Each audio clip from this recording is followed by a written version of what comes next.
সবচাইতে বেশি জান্নাতে প্রবেশ করাবে যে আমল, বিষ্ণু বললেন, এক হচ্ছে আল্লাহর ভয়, আরেক হচ্ছে সর্বোত্তম আচরণ। প্রিয় ভাইরা, ইসলামের মেজাজটাকে চিনে নেন, ইসলামের এসেন্সটাকে বুঝে নেন।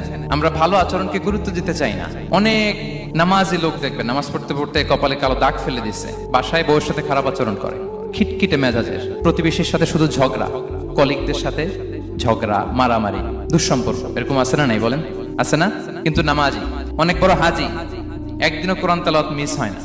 তো এত আবাদত করেও সে ইসলামের আসল এসেন্সটাকে ধরতে পারেনি। বিষ্ণু বললেন, সবচেয়ে বেশি জান্নাতে প্রবেশ করাবে যে দুটি আমল, একটি হচ্ছে তাকওয়াল্লাহ, আল্লাহর ভয়, আরেকটি হচ্ছে উত্তম আচরণ, সর্বোত্তম আচরণ। তো আমরা যেন উত্তম আচরণের অধিকারী হই। আমার স্ত্রীর সাথে যেন ভালো আচরণ করি, প্রতিবেশীর সাথে যেন ভালো আচরণ করি, ছেলে মেয়েদের সাথে যেন আমাদের অ্যাটিটিউডটা ভালো থাকে, আচরণটা ভালো থাকে, কলিগের সাথে যেন ভালো থাকে। বিশ্বনবীর আচরণ যেমন ছিল তেমন আচরণ যেন আমরা গড়ে তুলতে পারি। আওয়াজ করে পড়ুন আমিন।